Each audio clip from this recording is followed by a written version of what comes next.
Recording. Don't worry, you tell me when we're ready.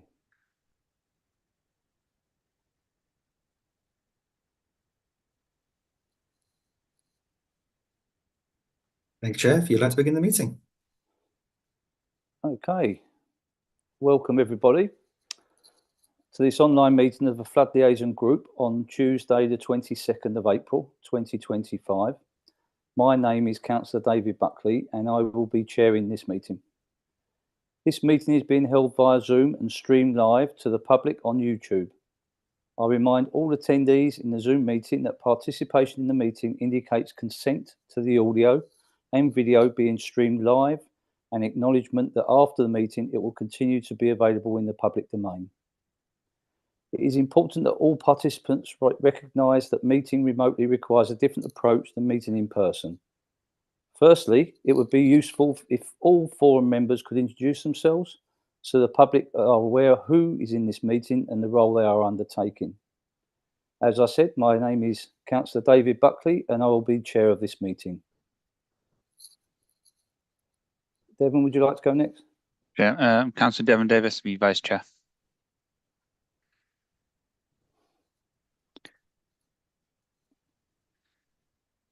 Okay, who's next? If you open up participants, okay. There's a list of everyone. Councillor Brown, Bishop Cookham Ward. Councillor Ian Thompson, Datchet Parish Council. Susan Young, Datchet Parish Council. Thank you. Colin, Bishop Parish Council. Councillor Ewan Larkham, RBWM, Datchet Horton, Raisbury Ward. Good morning. Oops. Go ahead. Go, Councillor. Me? Jane Dawson, Chair of Old Windsor Parish Council. Good morning. My name is Councillor Vainin. I'm Bray Parish Council.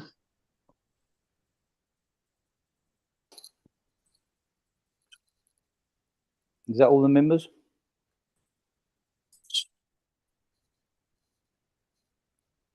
Okay. At this point, I won't introduce officers. They can introduce themselves as they speak in the panel. Is there any other participants who wish to introduce themselves here?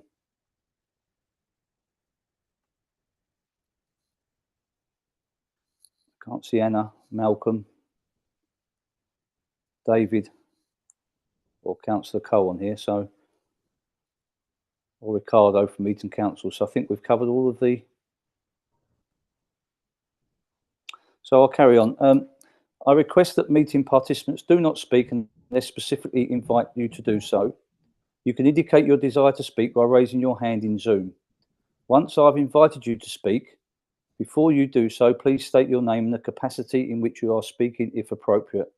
I will also ask officers to speak at appropriate times.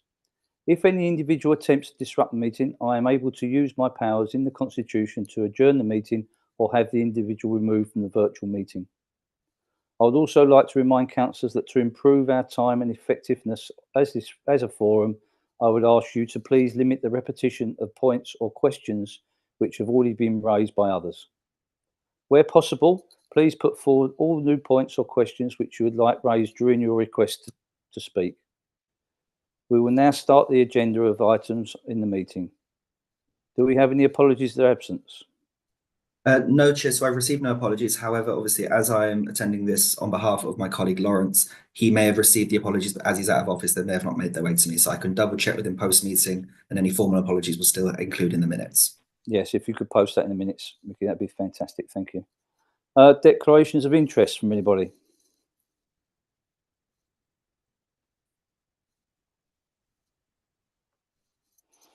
Okay, so we go on to confirm the minutes of the previous meeting held on the 21st of January.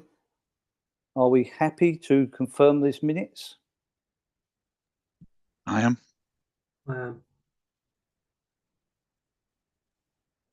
Anybody else? Is that okay, Mickey? Yep, that's fine, Chair. We had two nods there, yes. Thank you. Actions arising from the previous minutes.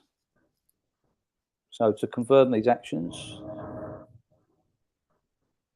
scroll down to the page. So we start with David.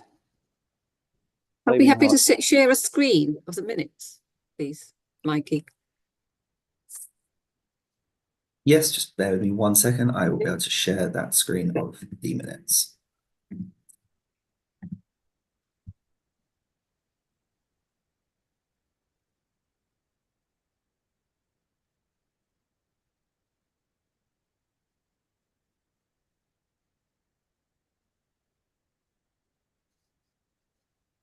Can everyone see those? Yeah. I'll just slowly scroll down the pages.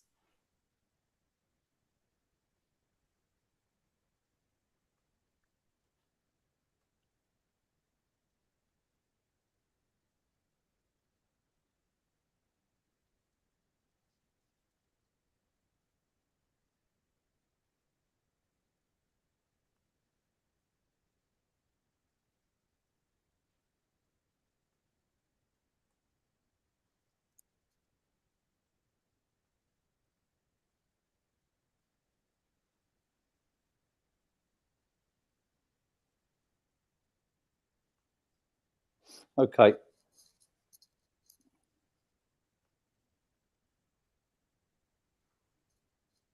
Tell us when you're there, Mickey. Few pages left, and then we can move on to the actions arising.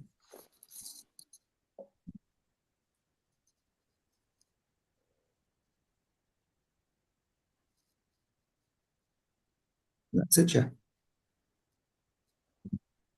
Okay, so that's the minutes go. I think Mandy wants the. Did you want the matters arising up there, Mandy? Well, if that's okay, if everybody's happy to sort of have the screen shared for the matters arising. I put a link in the chat to the agenda where you can send over minutes arising. Yeah. And things like that. Yeah. Thank you, Devon. Okay, so the first point, are you okay with that, Mandy? Is that okay to carry on? Yeah, that's lovely. Thank you. Yeah.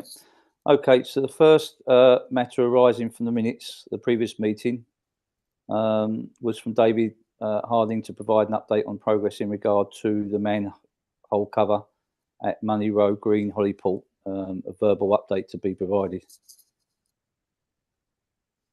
Is David online today?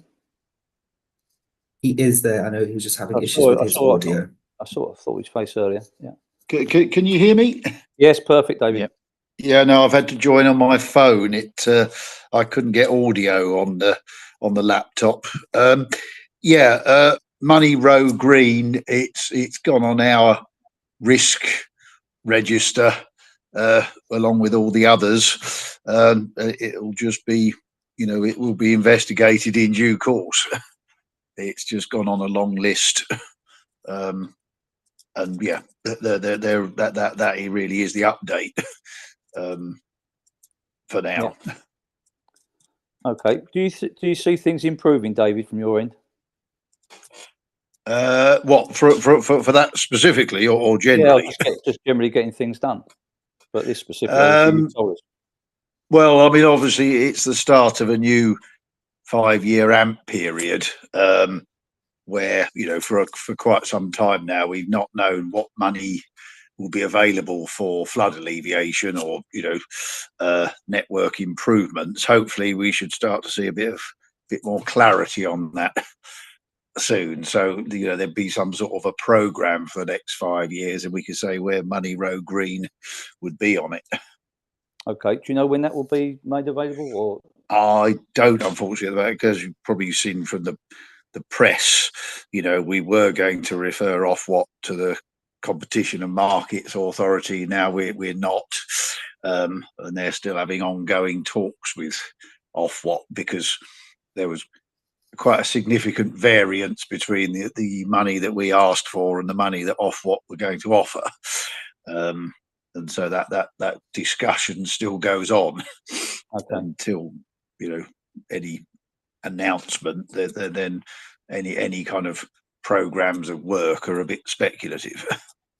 Thank you, Dave. I just asked the question because I think most of the members here and people attending would like to know, if things are going to improve, where we can tick these things off the list. But thank you for the update. Okay. Point 2 is yourself again, David, but I think that's completed. So shall we move on to point 3? Alice was to provide organisational chart.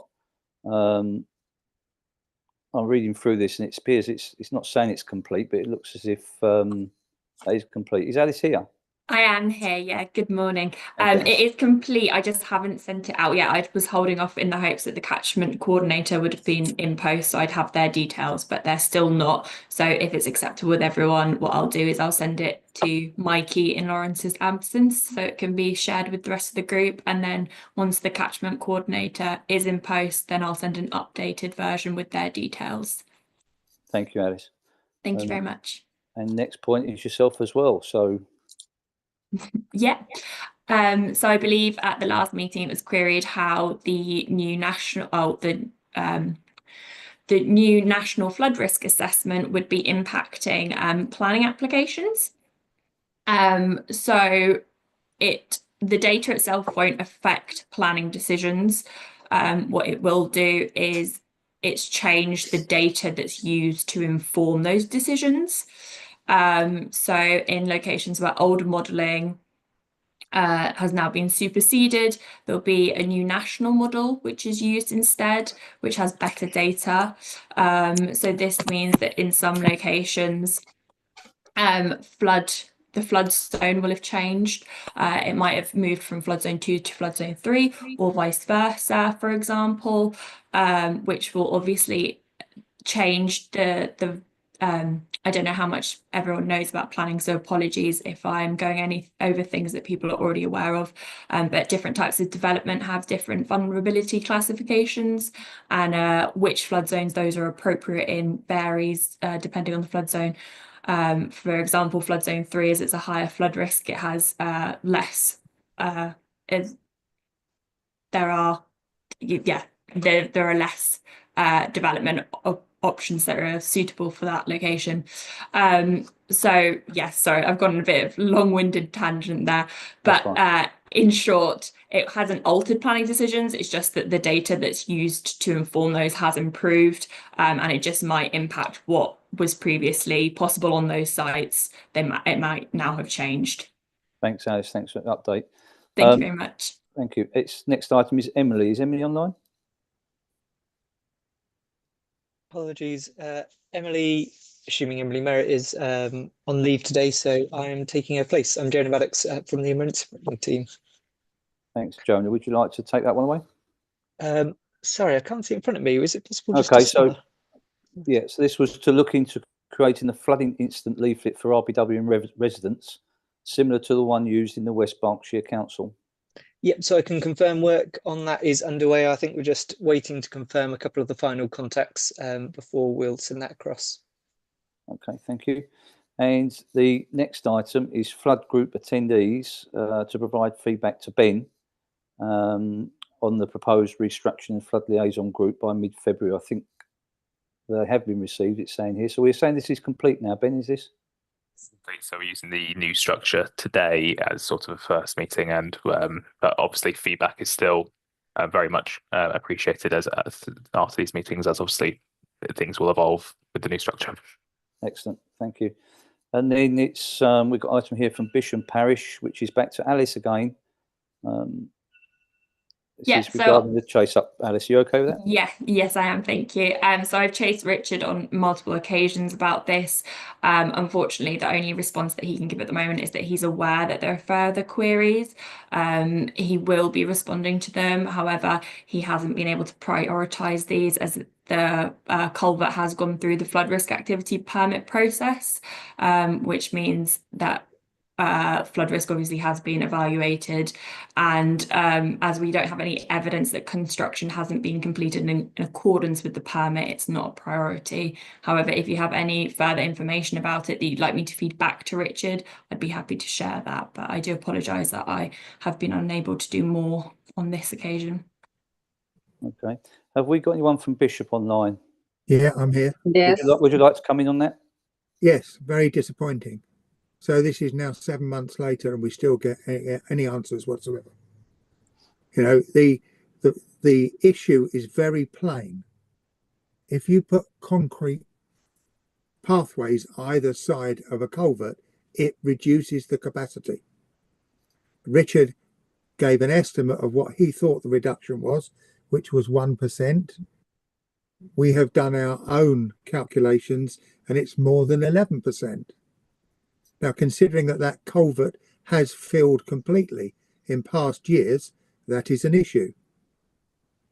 And to get no reply at all after multiple chases by email and through this meeting is extremely disappointing. No, I agree. And Alice, you know, this is what I was saying to David earlier about, you know, looking at this and taking this away. You know, we have to have some of these things getting completed and some idea of when these projects are going to be done or looked at. So if you could take this away, Alice, and then hopefully by the next meeting, we'll have further update on a number of things. But if there is anything blocking you, you know, if you could look at that internally at your end so we can get this resolved. Yeah, of course. And I just wanted to ask Councillor Lemmings, those calculations that you mentioned, have you sent those in an email to Richard, just asking, as I'm not cited on those emails, so I haven't seen them myself? Yes, not just to him, but to the others in that team as well. Okay, brilliant. Thank you very much. Just so you know what I'm talking about, I don't know if you can see this. That's the issue. Can't quite see it, I'm afraid. I can only see part of it.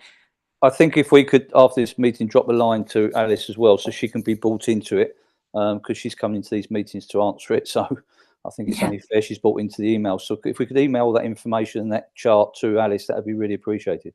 Yeah, thank you very much. You have contact with Emily, because she was the person originally dealing with this. Emily who, sorry? Sorry? What was the last name of Emily? Sorry. The person that used to do your job before you. I'm familiar with Brianne. I don't know Brianne Emily is aware also. Okay. Yeah, Colin, I think if we could send it on to them again, include Alice. Alice will be in the contact details here, or the chair can give it. That'd be really helpful. So I think we need to. People change, and I think we need to keep new people in the loop as well and give them the information. We really appreciate it. I've got a hand up from Councillor Howard there. Sorry, did I miss you, Mark? I was just thinking, listening to this, because there's obviously lots of people change. I think it would be a good process to have that questions are answered in writing and that they're given dates and times when we're expecting this from. Because with the respect to what David was talking about in Thames Water, if someone can't give a specific answer, then we need to have one at a date in the future after which it gets raised to and escalated. And the same here is that things just seem to get very waffly. He said, she said, something else. We need smart, what is it called? Smart things, specific, measurable, actionable, reasonable, and timed. And at the moment, we're not getting that time bit. I think Ben's going to come in now, because I think he's probably got an answer to this, but come on, Ben. Just on sort of the future tracking, I mean, this is sort of the thing that I was envisaging could be potentially added to the action plan we'll go through later on. So, Colin, if you're happy with that, would you? I'm happy to, following this meeting, add this on as an action point for BISM for the action plan, and then we can track what the plan will be, that we have the responses tracked each meeting going forward on that against it. So, Colin, if you're happy with that, I can add that on after this meeting. Yes, please. Anything that will get us an answer. Okay, I'll do that. I was going to take that as a guaranteed yes. Okay. Thank you for that, and thank you, Alice. Cookham Parish is next, and Alice, you're back up again. Sorry, I think that Councillor Neen, sorry. Oh, the question. Sorry, Leanne, sorry, I missed you. Sorry, but I can't see all the hands up. I'll try and get a better speed. Hold on. Don't worry. Oh. No, I just wanted to reiterate, yes, please, regarding the action time. I mean, I appreciate Thames Water having a few challenges, but the manhole cover at Money Row Green has been leaking sewage for years now. We do need some sort of time frame, not some time. So yes, action dates are needed as well, please, on the going forward. Thank you. That's all I would like to say. Agreed. Is that something that will go on the action plan, Ben?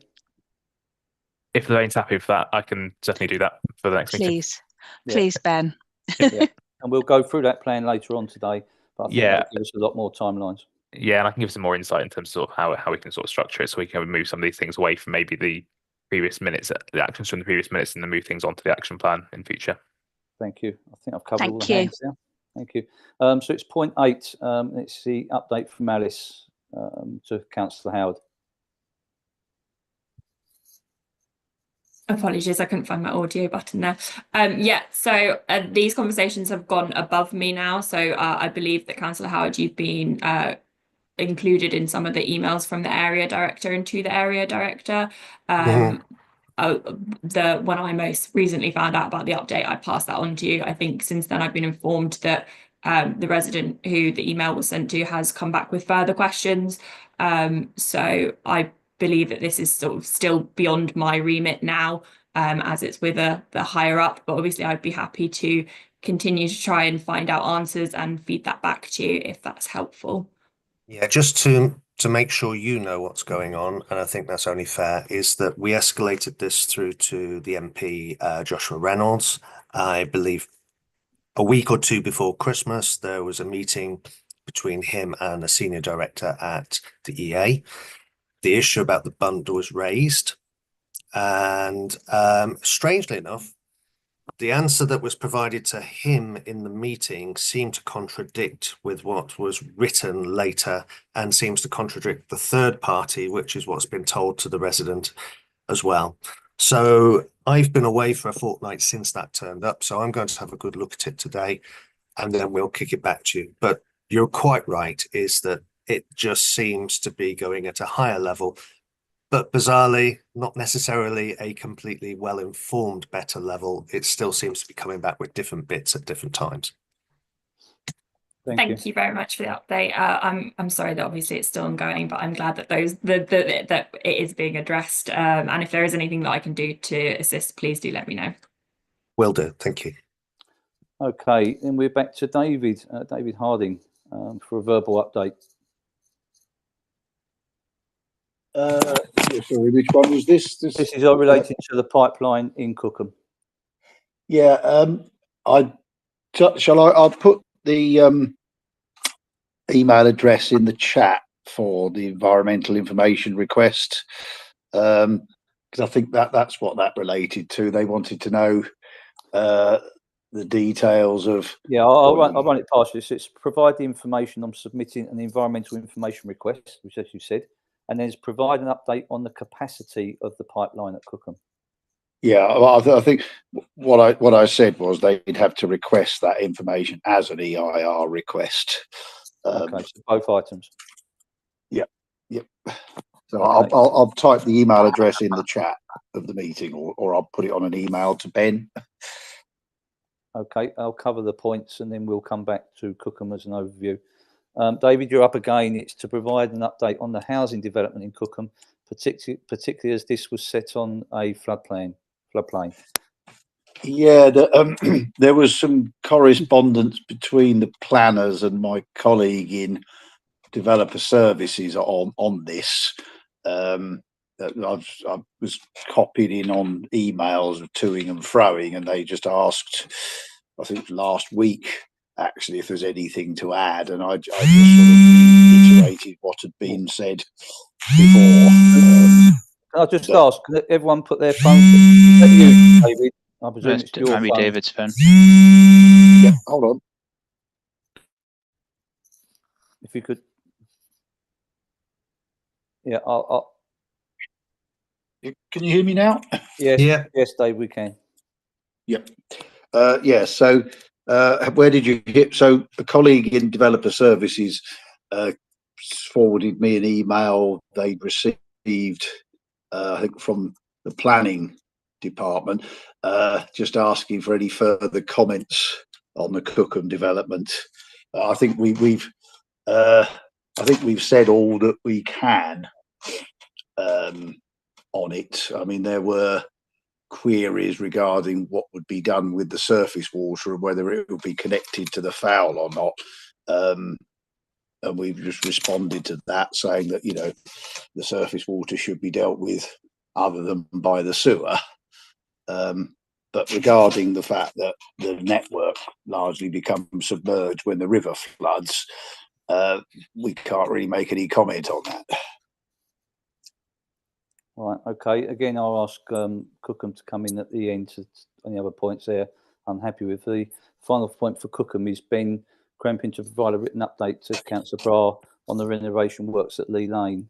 Yeah. This has been completed, it's been saying. But can I bring you in here, Mandy, and obviously ask all the points you've heard under your parish there? Have you got any comment to make or any further? No, I just wanted to hear a bit more about Lee Lanes. What's going to happen at the end from Ben, please? Yeah, no problem at all. So yeah, we were initially planning to put in new infrastructure, so a soakaway sort of structure in the field, one of the farmers' fields that adjacent to the issues that are ongoing there. We have struggled to get an agreement from the landowner on that side of things. But we still have the road closure sort of booked in place for sort of that July, towards the end of July.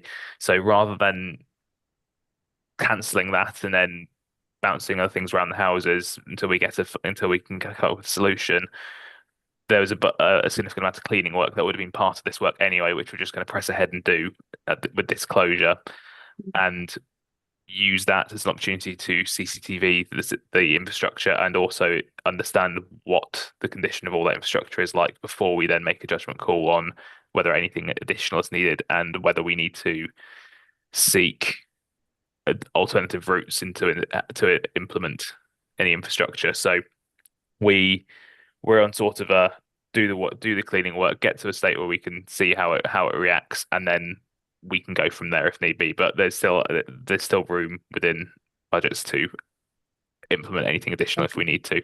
So that's include Dungrove Hill as well. Yes. That's we're doing we've got a closure for Lee Lane and Dungrove Hill Lane at the same time. Okay. Thank you, Ben. Okay, Mandy, is there any other points on your update there from Cookham? The only one for David Harding. I mean, I don't believe it's the flood water, because the sewage comes up few places in Cookham, so it's not just the flood water. It's just your pipes or the sewage works needs upgrading before any of the buildings can go up. That's my belief. That's my personal opinion. David, did you want to come back on that? Well, I think when we raised this in previous meetings, we looked at what flooding's been reported to us, and it's very scattered in terms of where it is and over time. A lot of them were sort of day-to-day operational issues. There were remarks in the comments that went back to the planning inquiry about, upgrades probably are needed for the development to be connected from a wastewater point of view. But we couldn't, other than what happens when the Thames comes out of bank and overwhelms the network, we couldn't find any reported flooding that indicated anything other than the sort of ad hoc blockages and localized issues and extreme storms that generate. But there's not a lot of reported flooding in Cookham to sort of indicate a sorry, I don't agree issue. with you there at all. Well, I mean, we don't know utility just upgrades entire chunks of network and treatment works on hearsay. We require customers to report flooding when it happens, so that the cause can be investigated, and where it looks like there is a repeated issue due to some underlying issue, then it gets investigated. But we just don't go out and dig up towns because people say, oh, you need to. It's the same with the Environment Agency, it's the same with everyone. There has to be a reported, modelled issue to trigger investment. Can I make a suggestion? Yeah, can I make a suggestion? Sorry to cut in, David, but I think obviously Mandy's not happy with that, and rightly so as far as she's concerned. But Mandy, can you take that offline with Ben and David and work behind the scenes with this and see if you can get I think Councillor, it's not something we can resolve today. Yeah, I've got Councillor Howard on my list. That's why I'm trying to move this conversation on. Councillor Howard, did you want to come in? It was really to clarify the issue that we are looking at 2 points that Mandy is bringing forward. The first one is that there are sporadic areas which do get localized sewage flooding. I wouldn't argue that some of those happen after extreme weather events, huge amounts of rain, etc., but they do tend to be the regular same places. The second issue is what David did touch upon, which is the planning applications which have been put forward, which have conditions on them for an upgrade of the sewage pipeline between Cookham and into Maidenhead. And those are conditions which are part of the planning process. We would like to know and be kept quite informed about exactly what is being discussed, what proposals are coming forward.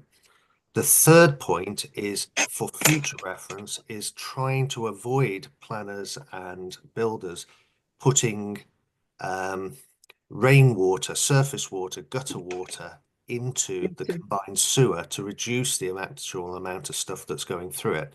So we had a 3-point issue, which I appreciate David seems to, it's all been a bit cluttered, but if we can keep those 3 points working forward as separate issues, then I think that will help clarify the discussion.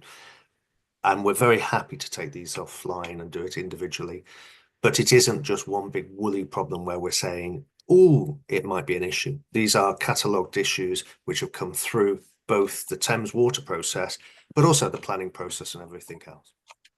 Thank you, Mark, for clarification. I think that, yeah, obviously we've got a limited remit to what we can hear, but it's happy to hear these problems that everybody's having. I think what would be good, and before bringing Councillor Coe, what would be good is to see where Ben, with the future action plan, can build this in to obviously look at things from RBWM's point of view as well, to try and help support your concerns locally here. Councillor Coe. David, can you just confirm? My understanding was no new housing should feed surface rainwater into sewage. Yes, the problem being that where there are, because I mean it's in, I believe, the Royal Borough's supplementary planning policies. It's also in our policy in how we respond. The problem being that the legislation, where there are, if there are no separate surface water sewers, developers have a right to connect surface water to the foul, and it's only if the planning authority will enforce their supplementary planning policy that it can be stopped. So there's no legislation requiring them to put in the soakaway or put in their own separate surface. No, there's actually, sorry to interrupt. There is legislation to do just that. However, it's a sliding scale of approximately 6 different types of ways of treating surface water, which comes off developments. The issue is that the first 5, which are the preferred, you're supposed to go through 1, 2, 3, 4, 5. Didn't work on this site that we're talking about. So number 6 came forward, which is to stick it in the surface water and combined sewer. Yeah, that's just to clarify, that is the hierarchy of connection, but that is in policy. It's not in primary legislation. Yeah, sorry, policy. Yeah. I mean, it would be. The Floods and Water Management Act 2010 contains a section, Schedule 3, which would modify the right to connect to public sewers, basically taking away the automatic right to connect surface water. But it was enacted by the Welsh Assembly back in 2010, but not by Westminster, and it's been up for review recently in the last Parliament. But then I think the general election, it got kicked into the long grass. And I think it might be part of the general review that's being taken into the water industry. But I make no secret of the fact it's been fought tooth and nail by the development lobby, because obviously it takes away that legal right to just dump their surface water in the cheapest solution, which is usually in the public sewer. So, it was identified as far back as the Pitt review that this was a problem. But yeah, it's been resisted as we speak. If I'm coming at that point, David, I think there's really good background for the group and the community to understand. But I think we're limited to what we can take forward from this group's point of view. I'm going to bring Ben in here before I close this point. But Ben, did you want to come in? Yeah, just to sort of help close this point down. I think the details sort of been gone through already by a number of people on this, but just as a sort of point of clarity, and in case people are interested, we've got some information on the website around this. Both we've got 2 web pages now on the RBWM website. One more resident focused in terms of this around information around SUDS and what the SUDS hierarchy is. And also one which sets out what we require from developers when it comes to major planning applications and those sustainable drainage strategies that come through at planning. So what I'll do is I'm happy to send those things across and we can add them to the minutes so people can look at those details, look at that detail we've got up on the website. Excellent, thank you, Ben. And I think from a councillor's point of view and obviously David's point of view and lead members is to take this offline and try and resolve this in the background, because it's obviously a key matter and development's going to be a key issue. But from our flood liaison group, it's great to hear that background and where the complications are, but I think we're limited to where we can take it. So if all in agreement, I'll move this on. And I've lost where I was now. I think it was in Mandy took us back. We've closed down the Cookham comments now, and we move on to Datchet Parish Council, which is, and I'll remind you, David, because you probably haven't got it in front of you on the phone, to chase up with James Townsend on Thames Water's response to the Datchet Common Brook. Is there any update on that? David Mayfield from who's working on the Slough Sewage Treatment Works upgrade, he got involved in this because it was raised via that forum, and he has escalated this to Chris Weston, our CEO. So that's the latest update. But yeah, I've got a couple of things to chase up with David. I'll find out if there's been a response yet. Thank you. We look forward to that as soon as possible. You can take it offline, David. Let us know, or let Datchet know if there is any update. That'd be really appreciated. I'll just bring in Councillor Thompson here, because from Datchet Parish Council's point of view, is there any comments there, Ian? Yes, certainly. What has been stated is absolutely correct. But I would like to make the point relevant to escalation of these points that we raise in council and on this website, is the fact that the escalation does go, and shown in this case to have gone right to the top. Unfortunately, we have no response from the CEO. I don't think we can go any higher. But one thing I will say, this has been an action point on the record for at least 10 years, since 2014, and it's gone right the way through the escalation process, and we've got no response, and the risk to flooding relevant to the blockages in the Datchet Common Brook is increasing the flood risk relevant to groundwater levels and surface water levels in Datchet. When is the intended date to come back and do something? As it was quite clearly said by a previous councillor, we need dates and we need some form of steps to try to achieve something. We need something back. I have nothing back of an intention to do anything. Thank you. Thank you. Ben, is this something we could add to the action plan, or? I think it might already have. I think we have got this on the action plan already. Yeah. Okay. Yeah. So that will come on to that as we get to the action plan in as well. But thank you for the update. We move on to Eton, and Alice, you're back in again. Yeah. Hi everyone. So I've been. So I believe this point was sort of a historical one that I inherited from when Brianne was in the meetings. I'm not 100% sure on what specific support and advice residents are wishing to receive. So if anyone could sort of give additional context to that, that would be really helpful. I've sort of put ongoing for this one because I recently attended the Eton Wick Waterways meeting with my colleague Pippa Tucker, and we have some actions from that which we've taken away and we're looking into.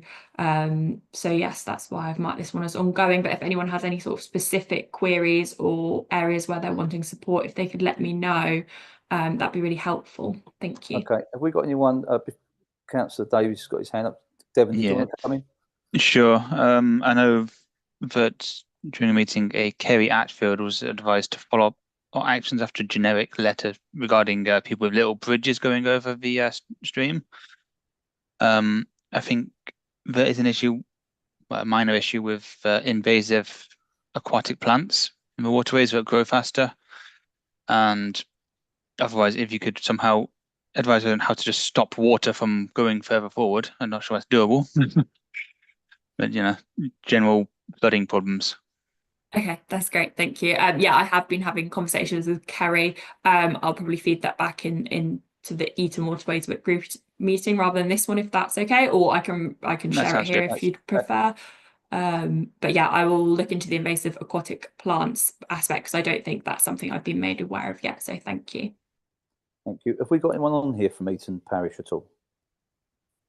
No, but actually one more thing. A lot of the let's say reeds and things that are just growing out into the waterways, things like that need to be kept under control.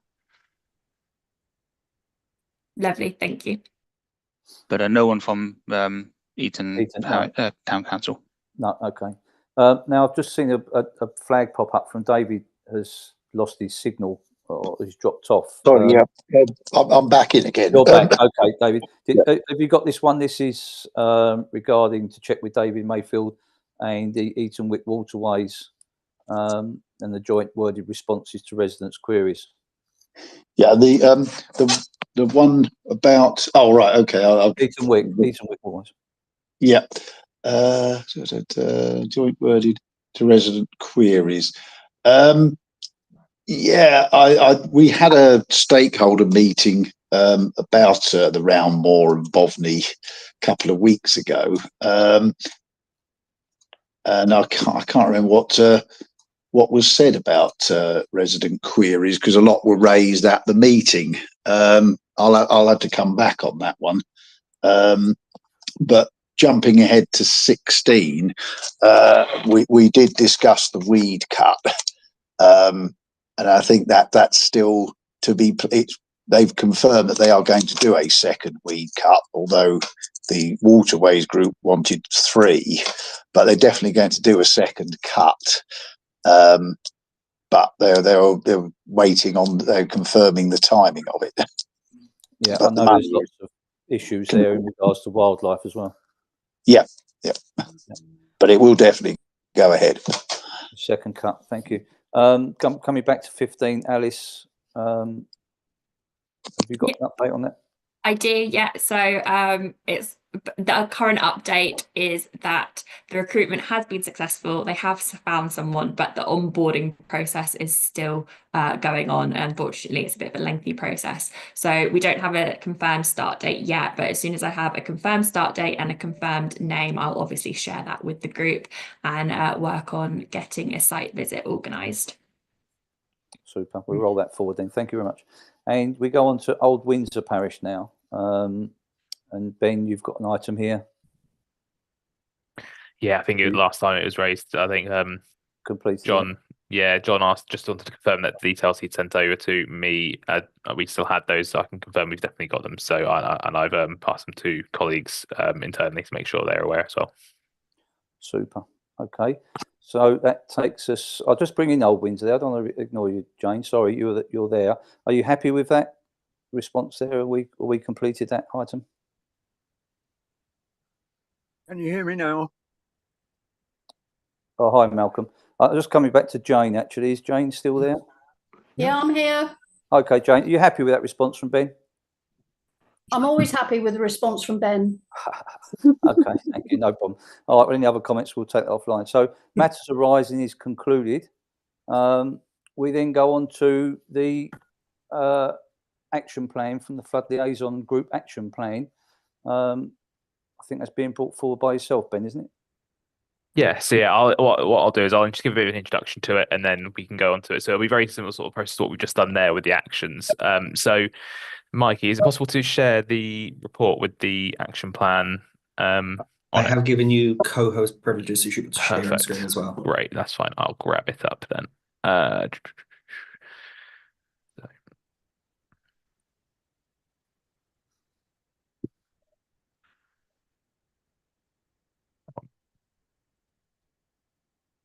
Cool. So, no, yes, that's fine. So I've got that master sheet. So that's fine. So I can use this one. So in a sense, what the process of this will be to. There's been a number of discussions at the group previously where there's been thought that there's been a lot of discussion at the group and not much in the way of action that's been taken forward. So the way that we proposed in the last meeting to take this forward, and the way that we'll look to take it forward from future meetings, with maybe some evolution to how this works, based on any further comment, will be to just try and focus discussion around the issues that are important to the parish councils and to the attendees of the meeting, and try to move forward some of these issues that have been discussed a number of times. The way that we'll do it is that I put a call out for actions to be added to the action plan about a month or so ago. Those have been compiled into the action plan, of which we've got about 15 points in there for this first meeting, and then these will be tracked at future meetings to see how progress is being achieved. The plan being is that this will also help us close things down. We can then move towards a close down, and we can record when it's been closed down. And if issues then come up again in the future, we can check if they've been on the action plan first, if they've been closed down in the past, and maybe it has anything changed. If nothing has changed, we can give a response. If things have changed, we can reopen, or we can open a new point later to that issue. So the way it works is, following the submissions, I then put these into the action plan a couple of weeks before the meeting, so it can be added to the agenda. These points were then sent around to the officers in attendance, with the aim of bringing discussion to the meeting today, bringing responses to the meeting today, so that we could have a discussion about whether they could be closed down, or whether they're still open, but then we have a recorded update on those points. My feeling, therefore, is that rather than recording further issues on the minutes as actions from previous minutes, if there's a particular item issue, we can add it to the action plan, and then the actions from the minutes can then be things like sharing links, etc., that maybe don't fall into something that we would want to be on the action plan. Does that all make sense? Is there anyone any questions on that before we carry on to the next bit? I'll bring in questions. What I think would be a good idea is take people through the headings so they can see the reference points on who it's being directed to, the response tracker, how that actual document is going to work. Then might be an idea. And then let people come in on comments, if that's okay. Yeah, of course. So the plan is that we'll give each one a reference number so that it can be tracked, and also we can track which one's been closed down. I'm also going to track the date of which it's been first at. The meeting was the first meeting. It was the appointment was discussed in, so we can track how long it's been on the action plan, so that we can see if it's a long-standing item, or if it's something that which we think maybe needs to get a bit of movement on. We're also going to try and track parish and ward, so we understand which borough members need to be involved if there's any further discussion or updates need to be provided. And then on the actual action point itself, I'm keen for members of the group to help shape that themselves. I want to, but it'd be useful to be in the point of a question, so it can be something that it can be answered. But I'm happy. But it's something I'll work with members who suggest these points to form ahead of meetings, just to ensure that we're asking clear questions. Officers understand quite clearly what's expected in terms of a response, and that we don't have any issues coming to meetings with uncertainty about what's being discussed. I'm keen. There's the reason for directing it towards certain authorities as well is that then we also avoid the issue of coming to meetings and different authorities thinking that different people are responding to it. We then have a very clear discussion, and that's something that we as officers can work out between us ahead of meetings as well. So if, for example, as part of this, I allocate something to the EA, but they feel it's better answered by us or by Thames Water, that's something we can pick up as officers ahead of the meeting beforehand, so that we come to these meetings having already had that discussion rather than having it at the meeting here. And then the response tracker will, as you can see here on a couple of points, which I'll go through some of the answers I've put together before, we'll have dates next to the responses themselves. So the plan being that for the next meeting, for example, we'll keep that answer on there, and then we'll have a new response underneath, which will be the next meeting's response, so that we can track how things have progressed over time. And finally, obviously, an open closed point on the action on the point itself, and also we'll have a date closed just to try to track how long these issues were on the action tracker for. So that's the document itself. If people have any questions on that, let me know. Otherwise, and this may evolve slightly over time as well, but I'm happy to give any updates on how this evolves as well as we move through. Thank you, Ben. I think the aim, and we've discussed this a lot of times since I joined this group as chair, and we've discussed it today. Things go on for years and years and years and years, and we're fed up with it. And this is a system being put in place to try and resolve that as best we can. So let's take any questions from members on this document. Has anyone got any input or feedback at this time? This doesn't replace any communications you want to do in the background or on a day-to-day basis, but this is just a document we bring to this meeting to make it as effective and efficient as we can. Alice has got her hand up. Alice, should we take your comments, please? Thank you. Thank you very much. All I wanted to put is that personally, when reading some of these, possibly because I'm quite new to this role and sort of still trying to pick up the threads in the history, it'd be really useful if there could be specific information about locations such as XY coordinates or national grid references, just to make sure I'm completely clear that I am looking at the right location, the right issue. I can then see how close it is to watercourses, all that sort of thing. That would be really helpful.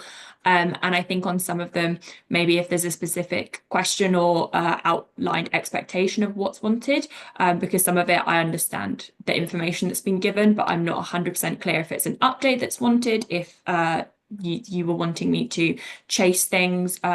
So something that just gives a line about what you're wanting, that would be really helpful from my perspective. That was my personal findings, but so far I've found it a really helpful way, because I can sort of look into things in more detail before coming to the meeting. So thank you very much. Thank you, Alice. I'll let Ben come back on that before taking Dick and Councillor Coe. Yeah. So thanks, Alice, for that. And yeah, that's definitely the plan to go forward. What I'll do is when I send out the request for points in the future, I'll ask for those location points.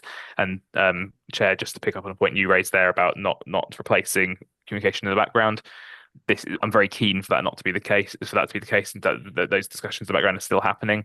So many will have seen in the submission document that there's reference there to what previous communication has taken place on that. So it's very unlikely that we will accept things for the action plan which haven't gone through that business as usual already, in the sense that that is the first port of call, and then the group here can be almost an escalation point rather than being the first point of discussion. Dick, did you want to come in now? You're on mute at the moment, Dick.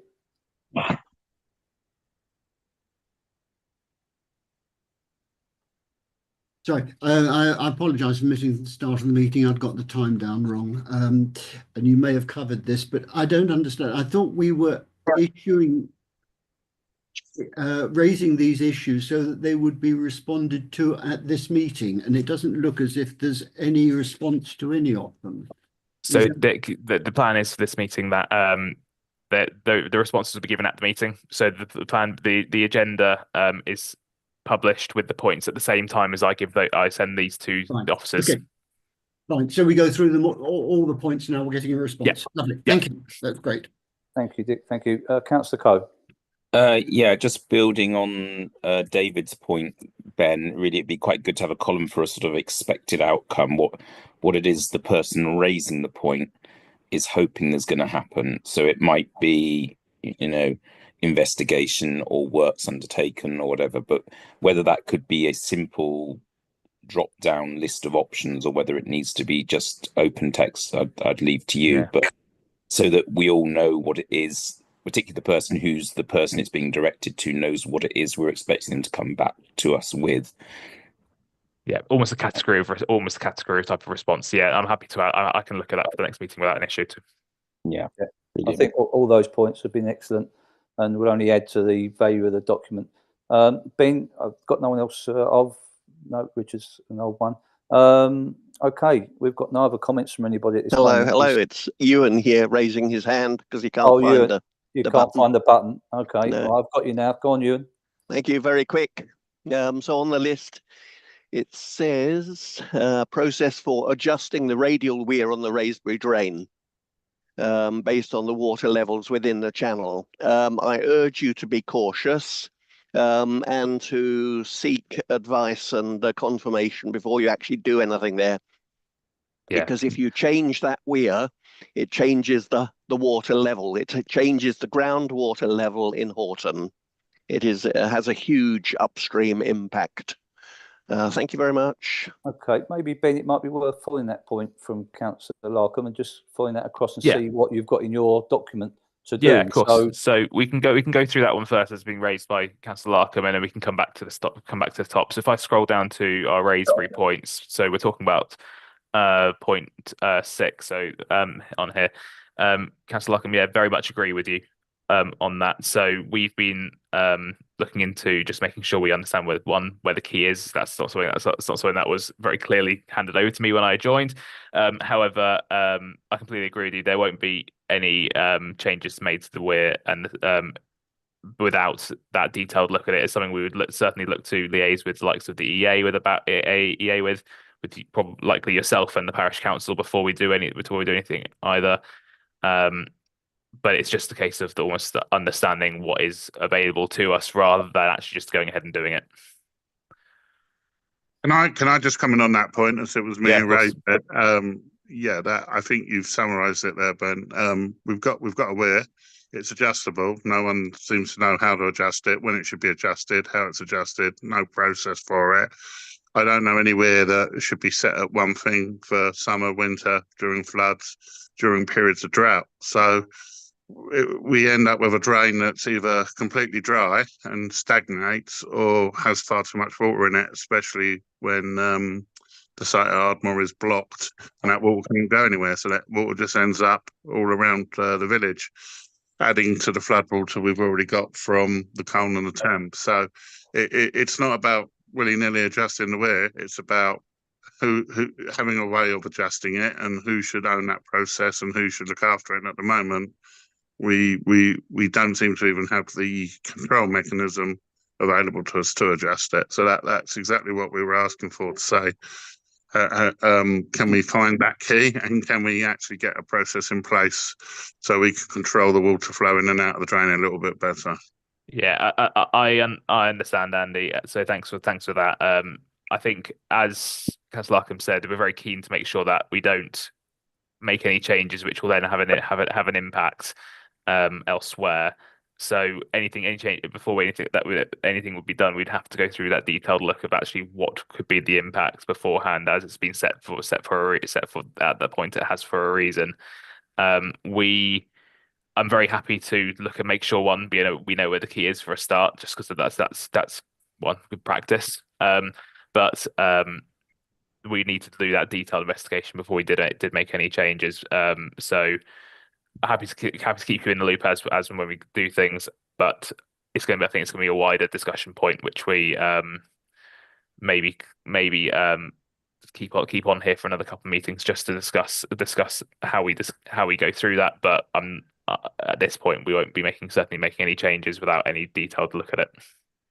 Yeah, but I think the point is, Ben, we can't make any changes because we haven't got the tool to make the changes. So, and we haven't even got a process in place to decide when those changes should happen, who should be making those changes, who should be checking on them. So, yeah, I mean, I might be wrong here, but I don't know anywhere in this country which is constantly set at a single level for years without anyone looking at it or adjusting it, dependent on weather conditions and rainfall.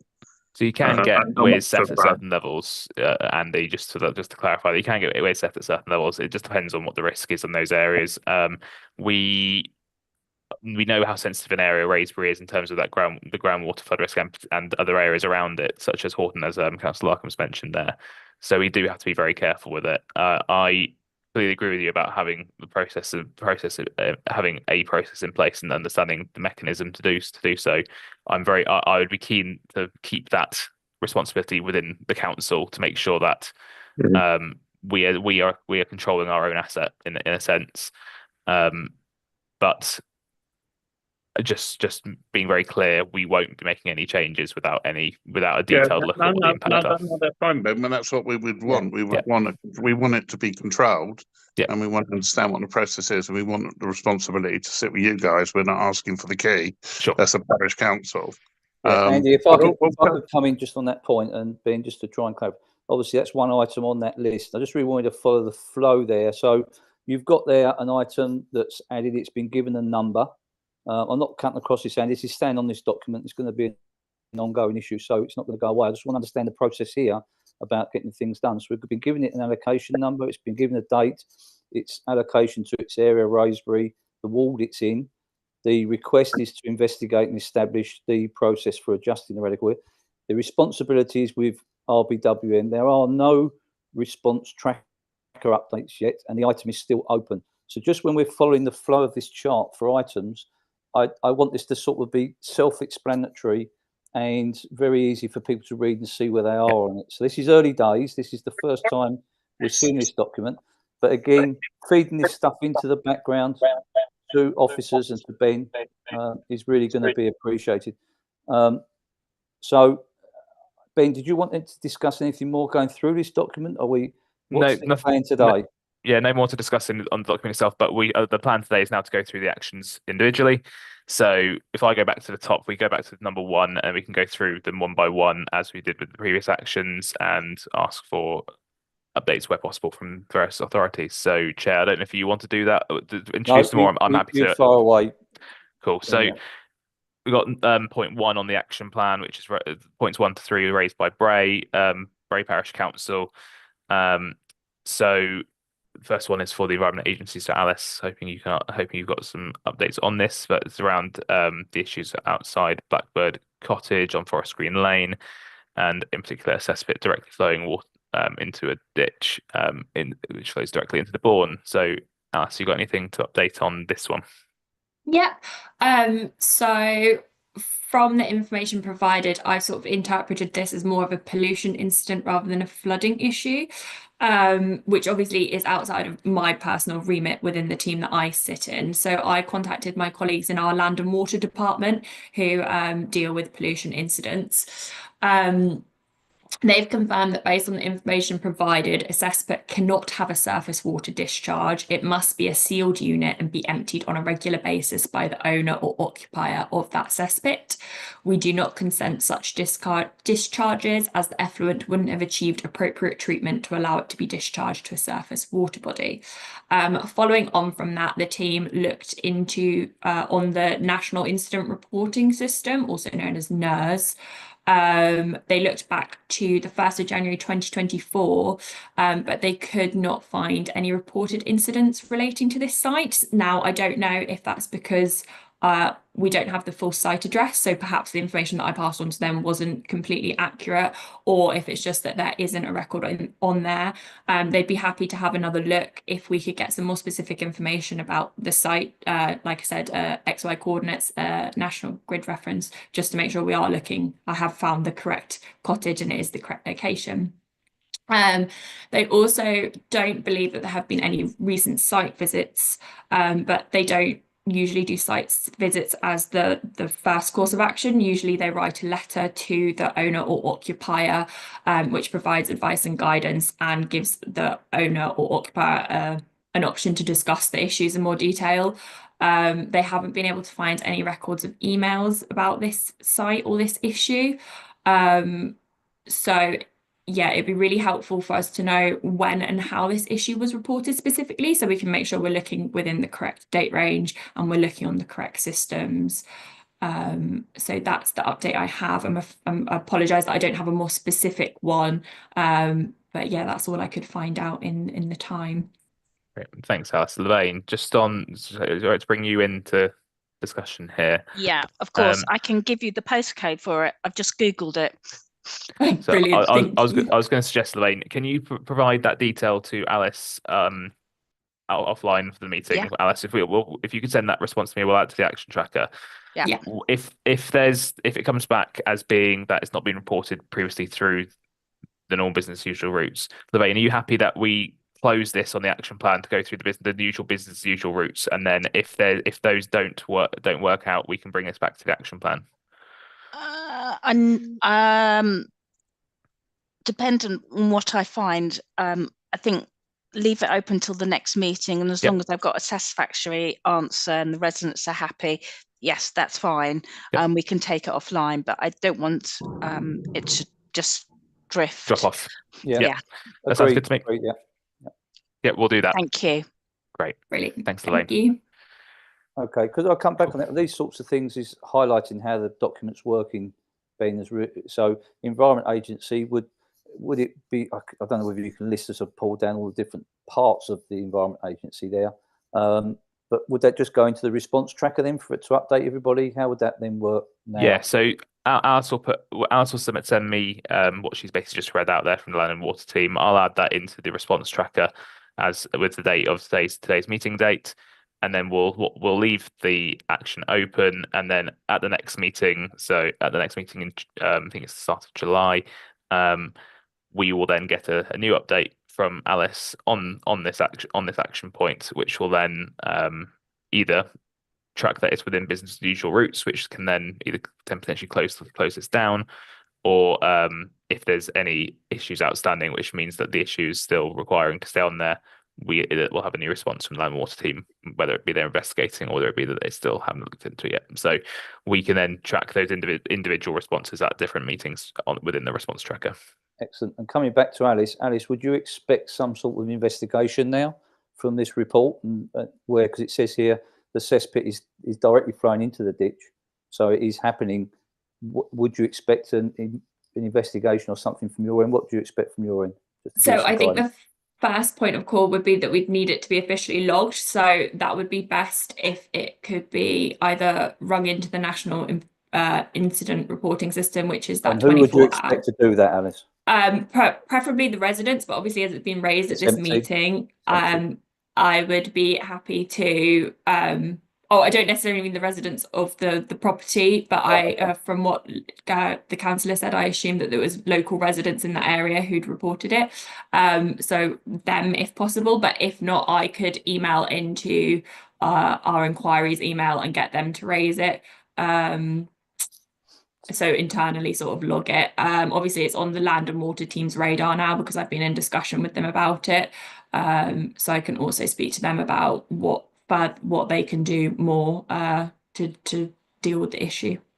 Okay, so would that be a good thing for, say, the clerks of the parishes? Obviously this is a report coming from Bray. Would it be good for the parish clerks to report these things under your guidance, Ben, and from EA's point of view, where to go with it to have a reported system in place? So very quickly, this report came from me. Okay. I coordinated this for the residents, and the report came from me, including other ones that have been reported into the office.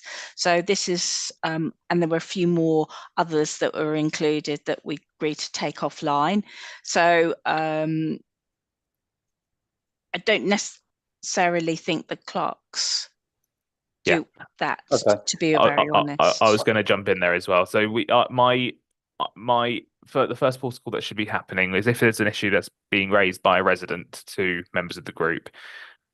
One thing that I always ask for councillors for with regards to other issues, and also is what reference numbers are there so we can chase things up. So if there's an issue, it's so residents should report it through to the already established business as usual routes first.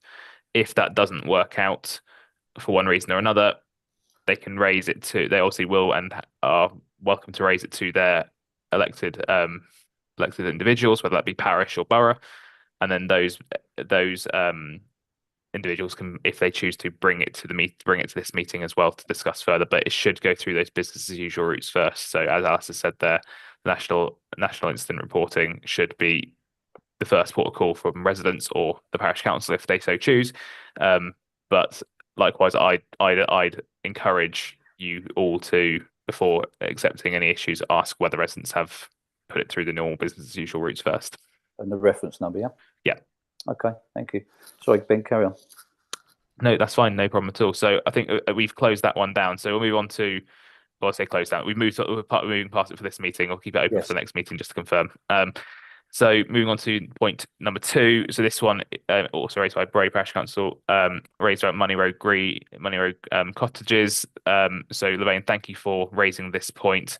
We are very aware of the issue there. So we have had a number of us as officers have a look at this issue.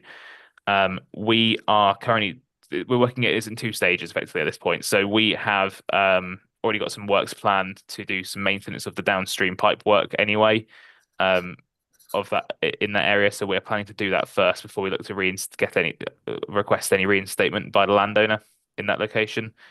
The main reason being is we don't want to let a whole bunch of water go down into pipe work which then isn't sufficiently cleared. So while it's dry or drier to the point that we're going to get that work done. But we have a plan that our flood risk officer will get in touch with the landowner to request reinstatement of that head wall and that pipe work connecting that watercourse opposite from Money Road cottages. So that is currently under investigation and in train to be dealt with. So I'll bring more comment to that to the next meeting on that one. And on point 3 on Manor Grove, so we have had a number of I think we've had a number of discussions around this, Lorraine, previously. So another good example of one that we can add to the action tracker to try and close down. So just for confirmation on the condition, so this one relates to a culvert which we initially thought was collapsed underneath the entrance to a road called Manor Grove. We have confirmed that that isn't the case. We think there may be some cracking, but it's not a collapse underneath collapse of that, and it's structurally sound as far as we're aware. It was heavily silted, which was stopping water flowing through, and the current issue is that the downstream watercourses are in a very similar condition as that heavy silting. We had our previous flood risk officer had contacted landowners to request maintenance of those watercourses. At the time of handover, between them leaving and our new one coming in, we haven't progressed anything further on that. So I've asked our new flood risk officer to progress that in order to get those cleared out. Any further work we need to do to clear out underneath the culvert, then afterwards we will then get booked in to do. So it's an ongoing one. It's going to be an ongoing one for a while, because that enforcement piece can take time. But I will keep you and parish updated on that one as we progress, because it's one that I know is important, with that being one of the main flow routes through the parish. Thank you.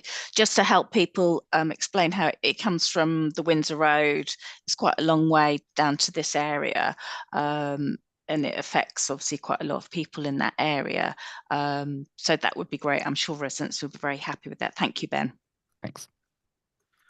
Thank you. Cool. So now we're moving on to other areas.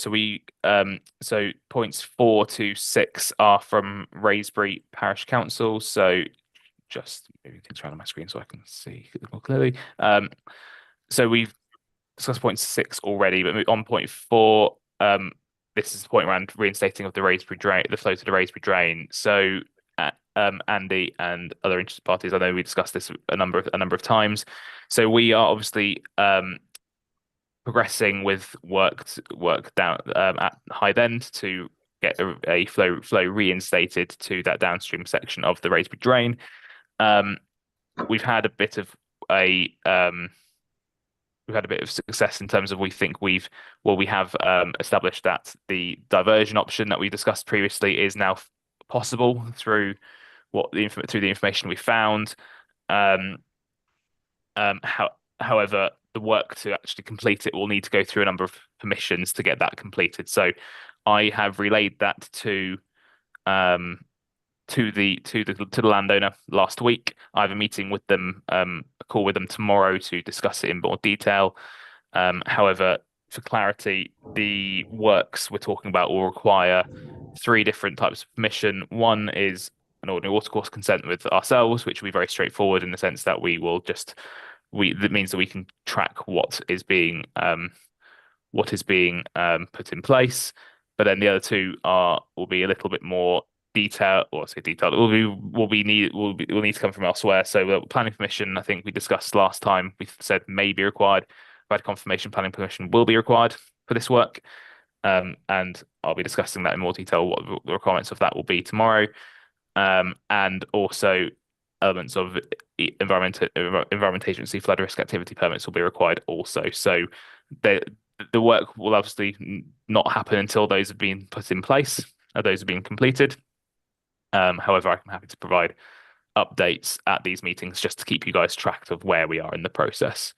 In terms of other updates on the Raisbury drain side of things, though, because we're unsure on the exact timescales of that, we've brought forward works we were planning to do to establish what, if any, connection there is on the upstream section at Feathers Lane. To do this, we are going to undertake a CCTV survey with Sond so we can track whatever pipe work there is and how far that goes. And we'll use a pump to pump water out of the drain so we can do that work and we're planning for that work to happen in May. So we can get that work done while we're waiting for the other work to happen, and then we're not just waiting around for that to be completed. I know there's quite a lot there, so Andy, happy for you to sort of jump in if you've got any questions, or Councillor Larkham, I know there's an issue you've raised a number of times, so happy for both to jump in if you've got any questions before I move on to the next one. I'm very comfortable with what you said. Thank you. It looks like we have made some progress, lots of red tape to get through. I guess my question is, do you still believe this will be resolved by this winter? I know we targeted autumn 25 initially. And I know you can't commit to that, but I think we'll be a lot happier when we actually see some spades going in the ground and work actually being done. But do you think we could still have that drain open for flow by this winter? Certainly, the bit we're talking to in terms of the landowner section, the downstream part, the Feathers Lane bit is a different matter. That'll just depend on what we're talking about there, if I'm being brutally honest, Andy. So I'm confident around the bit we're talking around in terms of the reinstatement of the route, but I can make a bit more of an informed judgment once we've got the CCTV work done. And when do you think the pumping out of the water so you can do the Feathers Lane inspection could take place? They'll happen at the same time. So the CCTV we'll have the CCTV unit there. The water will be pumped out of the channel at the same time as us doing the work, so the water level can be brought down, and we're not just waiting at the same time. So it'll all happen at the same time. Okay. And I know we've already talked about the roadway, but this is all linked really with that roadway, because at the moment there is no adjustment to it. So and it's an adjustable weir. So I assume it was put there as an adjustable weir for a reason, and it never gets adjusted. And obviously, periods of heavy rainfall and when we're flooding, it just allows more water to be pumped into the Raisbury drain. And because of this problem at the end of the Raisbury drain, that water doesn't go anywhere other than all over the village of Raisbury, rather than where it's intended to. So I totally get we can't make the problem worse for other areas, but likewise, that water that currently is definitely making the problem worse for Raisbury. So, and my understanding, and you will probably have correct me if I've got this wrong, is if we don't put that water into the Raisbury drain, it actually flows into the Raisbury 2 lake, or the Silverwing Lake, and it flows then out of that lake, if it's all open and flowing as it should do, back into the Colne down at Hive End, or into the Colne Brook down at Hive End, which then goes into the Thames. Now, I appreciate when the Thames is in flood, that probably can't go into the Thames because water won't flow back uphill, but clearly once that level starts to go down, the idea is that water should flow out, and all we see is that water just sitting in this village. So I think that it is really heavily linked with that. But I think we've clarified the point. We're not looking to have control of it. But we do want a process in place, and we do want to know that someone does look at it and someone controls it and make sure that it's not adversely affecting us over the neighbouring villages. Yeah, I understand, Andy. So it may be one of those things that we discuss in more detail once this part of the raised drain is completed. It may be. However, I think while there's, as you say, there's no outflow currently, it's not worth changing anything. But then it may be that once water's flowing out, there's the hydraulics change slightly in the sense that there's actually a route for water to get out of Raisbury then, and then it makes that. May make that a possibility, but it's something it's very much a question mark at this moment in time, waiting to see how that may happen and how that may react. And likewise, in periods of very low rainfall and drought, we'd like a little bit of water coming through it, so we don't end up with just a smelly old stagnant ditch. And I think that's one of the reasons there's an adjustable weir there. Now I know that's more.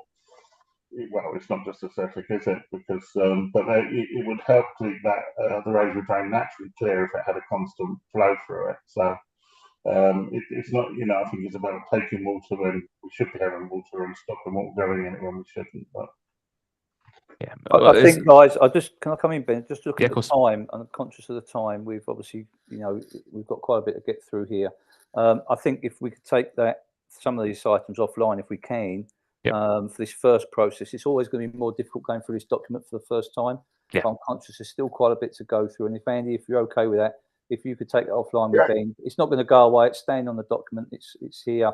That's fine, David, because point 6 I'm actually discussing with Ben after. Right. So we've got that covered now. Thank you. Yeah, and likewise, so I think point 5, Andy, we're just as you said there, we've got a call later on today to discuss as well, haven't we? So we'll so the point around creating a bit of an inspection plan and subsequent action plan for watercourses in Raisbury. I'm catching up with Andy, and our flood risk officer is also going to join that call to discuss how we carry that out going forward as well. So we can provide a further update to the meeting on that one. Thank you, Ben. Point 6 we already discussed. Point 7 to 9 have been raised by Hurley, who I'm not sure on the call, but I can give a quick overview on them. It would be very, very brief for most of them. So point 6 and point 7 both relate to the same sort of area. Point 6, sorry, point 7 and point 8, I should say. Yeah. So where we're talking about issues in St. Peter's Church around St. Peter's Church in Knoll Hill and also Star Lane in Knoll Hill. Due to the proximity of those two locations, we have works planned at the same time. So those works are planned on our programme for April or May. So either happen towards the end of this month or towards the middle. So sometimes between now and middle of next month. And I'll either provide further updates at the next meeting or an update to close down those points at the next meeting. Point 9. So area surrounding High Street and Shepherd's Lane and Hurley was an area we were aware of regarding fluvial flooding from last year's flooding from the River Thames. However, the surface water flooding that has been discussed here by the parish raised a bit of confusion. So I sought a bit of clarity last week from the Parish Council. We've had a bit more information, and we think it relates to one of the recommendations on the section from the section 19. So recommendation H1, which was a further investigation into one of the watercourses which may have been historically culverted in Hurley. But a bit more information is still needed, so I'm going to go back to Hurley Parish Council with an offer of a site visit to walk that area and discuss it in a bit more detail. And then moving on to the next 3, so points 10 to 12 are raised by Datchet Parish Council. So point 10, and Ian, feel free to jump in on these if you need to. So point 10, so please provide some information about the infilling of the railway tunnel and at the Eaton Road culvert and at Horton Road. To achieve this in the immediate future, we would ask for mass gravel, concrete, clay core with earth to be considered. So as you asked for this point to be pointed towards the Environment Agency. So not sure if Alice or Stuart, this is a one for you to bring up, but probably more related to Stuart, I would suggest. Yeah, so Stuart and I had a quick chat about this offline. My understanding is that this issue is being looked into as part of the Datchet Hythe End flood improvement measures. And although there are talks about formalising these temporary these temporary barriers. There's yet to be any confirmed agreements or details on how that would be specifically done. But obviously, like I said, Stuart and I have talked about this. I've also mentioned it to Brianne, so they are aware about the feedback that's been provided about the materials and the method to be used. But that's the only update I have on this one, I'm afraid. I don't know if Stuart has anything else to add. So I think the other thing to add from me is that obviously, whilst we are still looking at potential permanent kind of civil engineering works that could take place in this area, we don't want to be doing anything in terms of any more localized temporary works that would conflict with those permanent works. So I think that that's why what we're looking at is a plan that will be able to address short-term measures without prejudicing any long-term scheme. Can I come in on this one? Go for it. Yep, go on in. The problem we've got in one of the larger areas, which is the golf course, we've had a meeting with the Crown Estates, and which you've got a report on. We're looking at something to be done relevant to riparian responsibility. Now, I agree about the short term and the long term. The long term has been taken up by our MP, who's had a meeting with the Minister relevant to Channel 1 of the RTS. I haven't had a feedback on that yet from him. In the meantime, we've had a look at the how the mechanism for flooding in the area that we all went round and did a survey on Datchet Golf Course. There's 3 areas there. Excuse me. And on that basis, we've now had a map in our possession, which shows the mechanism of the flooding in that area in the 19th century, which is still valid today. On that basis, we're talking about overall schemes, but I mean, the problem we're getting from the residents is all very well and good if the Channel 1 comes in, which will be about 18 years on the original programme. People want the protection immediately. Now, this particular area is something that can be adjusted through riparian responsibility. And on that basis, it doesn't really come under temporary. It could be permanent. Any overarching design by the Environment Agency relevant to Datchet to Hythe End is very welcome. But this is a short-term measure that should have been addressed for many years. And it's having a detrimental effect on Datchet Golf Club. And there is a letter there to the Crown Estates regarding the problem of non-drainage of the golf course. Then we go back to the railway tunnel. That is part of it. And the other railway tunnel, which is down near Horton Road, has got a similar problem. Ian, can I come in at this point? Because I think the points you've raised are really, really important, but I obviously still conscious of time. But from Stuart and from Alice's point of view and Ben, is repairing owners something we can build into this document? And obviously, from your point, Stuart, even though you're saying you don't want to do any work or don't want to see any work done until the Datchet Hythe End situation, as Ian's saying, this is a temporary solution that could be resolved within the 10-20 year window much sooner by repairing input. But is this something you're considering? This is the point we're making. And Ian, if I can just let Stuart and Alice and Ben respond to that, please. Thank you. Yeah. Yeah. So as we've previously said in relation to the Datchet to Hythe End scheme, we are going to be coming forward within the next few months with what our proposed approach is going to be in terms of the preferred scheme that will protect the area. So we can certainly, once we've got to that point, we can have discussions around what the long-term solution is proposed to be, what short-term measures could be implemented that would complement that or would not conflict with that. So absolutely get your points, Ian. And I'm certainly not talking about deferring this for 18 years. I'm just talking about deferring it for a couple of months so that we can make sensible decisions around what needs to be done, who's got the responsibility for it, when it can be done. And that will include responsibilities that landowners have in terms of their own riparian responsibilities. Okay. I certainly accept that. That's a way forward. That is a time scale now that's been put in place. Pleased to hear that. So we're talking about July time when we can, shall we say, pull the whole lot together in one concept. Yes, so we should certainly be able to have a meeting with you at that point when we've moved things forward and be able to have those discussions around what will work in different timescales.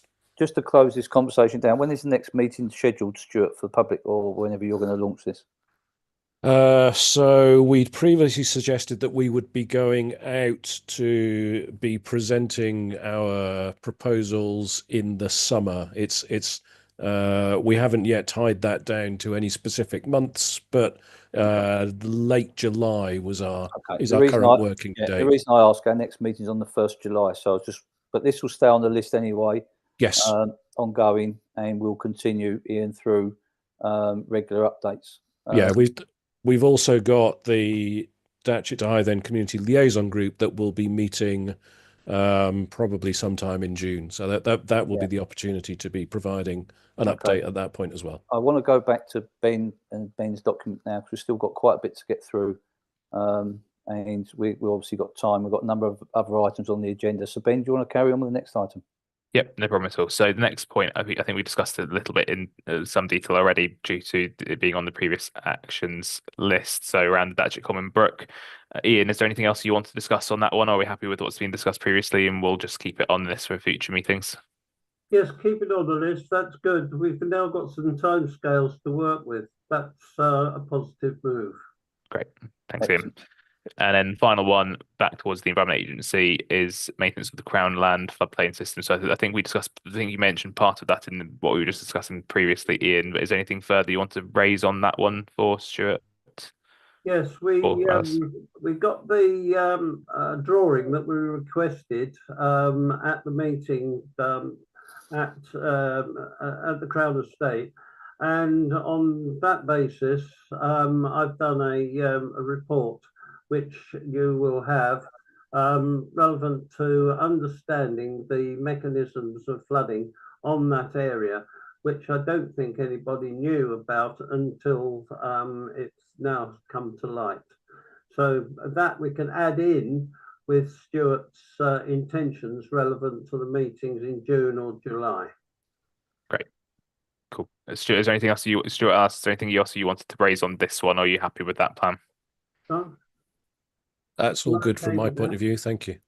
Yeah, I don't think I have anything to raise. The only thing I had for point 12, which I may have misunderstood from the conversations going on, as I'm not as involved with DEFIM, but just that contacting the Crown Estate directly is usually the best method to get a plan of the maintenance in place, because they are the riparian owners and they're responsible for it. But if there are any issues or problems either with getting this information or concerns about the maintenance program itself, if you let us know, then we can sort of start working with them with it. Thank you. Thank you very much. Together on that. Sounds good. Brilliant. Thanks, guys. And then the last three we've got on here are from Cookham Parish Council. So, and they're all directed towards Thames Water. So over to David. So the first one's around the pumping station on, I believe Lightlands Lane. Not said in there, but I believe Lightlands Lane. Despite requests from Parish Council, Thames Water, questions around the electrical equipment at the pumping station. So, David, have you got anything to bring up to the meeting on this one?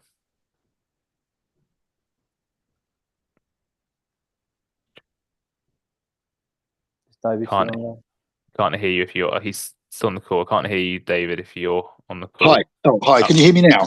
Yeah, we can hear you. Yes. Yeah, couldn't find the unmute button. Yeah, I think the electrics have been raised up.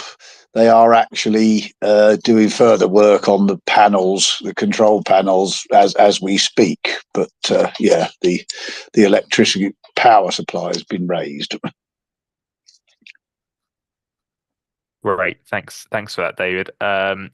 Dick or Mark or Mandy, did you want to jump? If you've got any further comments, are you happy with that? And if with that being raised up, we'd be happy for that one to be closed out.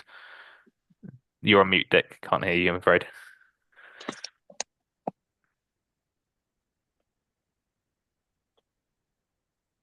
Beg your pardon.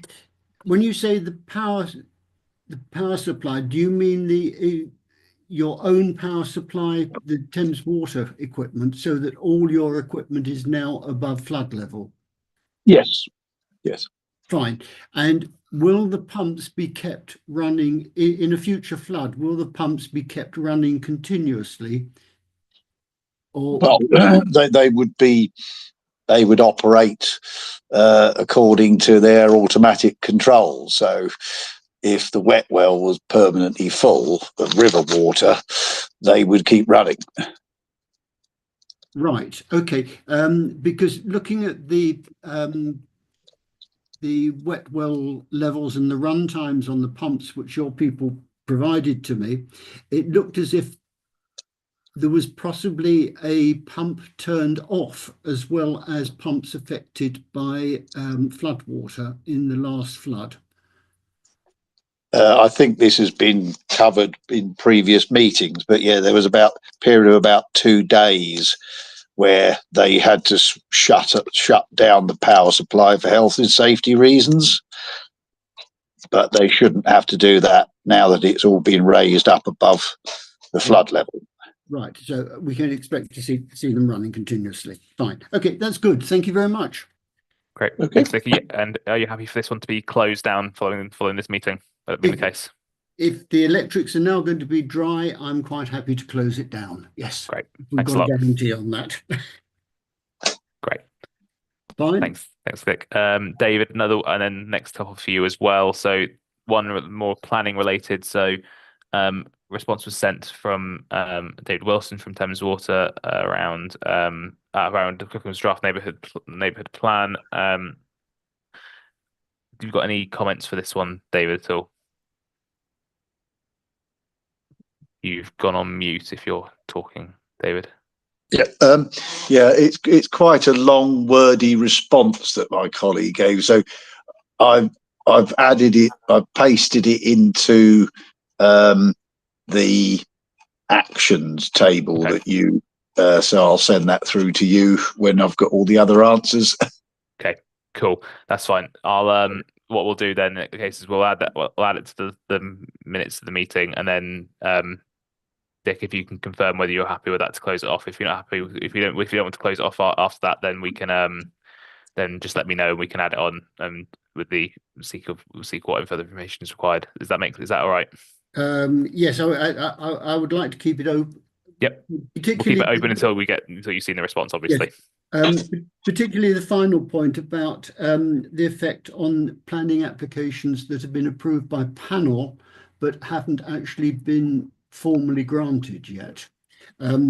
Does this have any effect on those? And I would rather have an urgent response on that because they're going through the system at the moment rather than wait for the minutes to come out of this meeting. David, do you got any comments on that element, at least for this meeting, that you can pick out? Well, I could read the whole response out if you like. Could you email it to me? Yes. Or I'll email it to Ben and you could forward it on, Ben. That's fine. I can do that. Yes, good. Fine. Yes. I think that's very helpful, Dick. Thank you. Thank you. Yeah, great. Good. Sounds good. And then the last point raised, and final one for the meetings today for the action plan, identified by Thames Water, the sewer network in Cookham will need to be upgraded. This is approved at panel, I believe planning panel for those 3 applications there. In order to alleviate local concern that these upgrades may not be adequate, please can the scope of the proposed upgrades be shared with the community before final decisions are taken? So, David, you got any comments on that one for us? Again, it's a very long, wordy response they sent, but Okay. I'll email that along with the previous one. Yeah, I think that would be helpful, yes, because it's a live issue, very much a live issue. sounds good. Cool. Okay. That's great. Thank you. Sounds good. That's and Chair, that's it for the action plan. That's us got the other action plan for this meeting. I know that it's been long-winded, and I thank everyone for bearing through it. But I think you can see that eventually we'll get there, and it will really be a great document for us. This brings us back to you, Ben. Really, an update on Section 19 report. Yeah, so this will be, it's more sort of a report to notes for future meetings. So this is just something for, rather than being something to present at each meeting, what I want to do is basically give the flood liaison group the ability to track what happens following the publication of these formal Section 19 reports and the recommendations that come from these reports. I will be within the report itself, I will give some detail into which actions have been completed. However, there will be updates provided to the wider recommendations table as well, which will be included within the wider recommendations table will be included within the report. And any if you're interested in any particular recommendation, that any live updates will be within those, unless they've been completed, in which case more information will be provided in the rest of the report. So if anyone has any questions on that, please let me know. I'm not planning to go through it in any detail, but if at future meetings people would like more detail, then I'm more than happy to provide it. Okay, can I make a suggestion? Obviously, if people haven't, I'm sure you've all read the Section 19 report that Ben's attached here, but could you take that offline with Ben and obviously get any feedback back into him as soon as possible, so he can take it forward and bring it back to the next meeting, or deal with it behind the scenes as we can. Got a couple of hands up, Chair. So Dick, I'm not sure if that's a legacy hand I from think previously. it's an old one, but I think Andrew's a new one. Yeah, Andrew. Yeah, hi, thanks, David. Ben, it's just a real quick question, actually. So we're limited to 3 items on the action plan. Yep. Most people have got 3 on there already. Does that mean we have to have something closed off before we can raise more? No, it's more just a case of just for this trying to manage things for the first meeting. I didn't want to have end up with 30 or 40 points for the first meeting, because I knew that things would take a bit of time to get through. At future meetings, it's likely that we'll have a bit more time, because some actions may have smaller updates. They may not be much to discuss. So I'm happy for there to be sort of another 1 or 2 added from each area, but then it's just a case of managing the number then following that. So if there's things that can be kept as business as usual, we'll look to do that. We'll look to discuss it, but I'll be putting out a call for anything to be added before each meeting. But And I we can think discuss that. coming back on that as well, Ben, to Andrew, it's about following normal process as well, Andy, before they come up to this list. Is obviously if everyone's done the reports, gone through it, got reference numbers, etc., and then supply that to Ben, it can then go on to this report as a further escalation. Yeah, that's great. Thank you. Okay, excellent. Okay, any other hands up? No. Okay. Okay, we go on to the update from Parish Councils. Now, we've covered a lot of ground here, but has anyone got any other further bits of information or any updates they want to bring forward? If they'd like to put their hands up so we can bring them forward if it's not been covered on here today.